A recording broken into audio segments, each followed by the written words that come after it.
Friends ఎట్లా ఉంటారంటే, వాళ్ళతో మనకు చాలా ఇబ్బందుంటది. మనల్ని ఏడిపిస్తూ ఉంటారు. మనల్నే కామెంట్ చేస్తుంటారు. మనల్నే కొడుతూ ఉంటారు.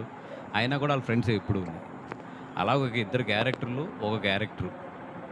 జస్ట్ నా కాలేజ్ డేస్‌లో గాని, మా స్కూల్ డేస్‌లో గాని ఫ్రెండ్స్ అందరం కూర్చొని ఎంత అల్లరి చేసుకునేవాళ్ళం. ఆ అల్లరే ఈ సినిమా తప్పితే దీన్ని పెద్ద ఎక్కువ కాలిక్యులేషన్‌లో పెద్ద ఇంత తీసి చేయలేదు. దానికి నాకు తెలిసిన తను పుట్టి పెరిగిన ఊరు అమలాపురం. ఆళ్ళ ఫ్రెండ్స్ మధ్యలో సిట్యుయేషన్ తీసుకొని ఒక నీట్‌గా కట్ చేసాడంతే. అంతే అంటే తప్ప ఆ డైరెక్టర్ కూడా మాది అదే జిల్లా అని ప్రతి ప్రెస్ మీట్‌లో చెప్తూనే ఉన్నాడు. ఒక్క నిమిషం అండి. ఇది 'ఆయ్' సినిమా ప్రెస్ మీట్. మీరు 'ఆయ్' సినిమా గురించి ఎంతన్నా మాట్లాడండి నేను చెప్తాను. మూవీ రిలీజ్ అయ్యాక మీరు మళ్ళీ దొరకరు కదా! అడుగుదామంటే. అసలు మీరడిగే సినిమాకి నాకు ఎటువంటి నేను అది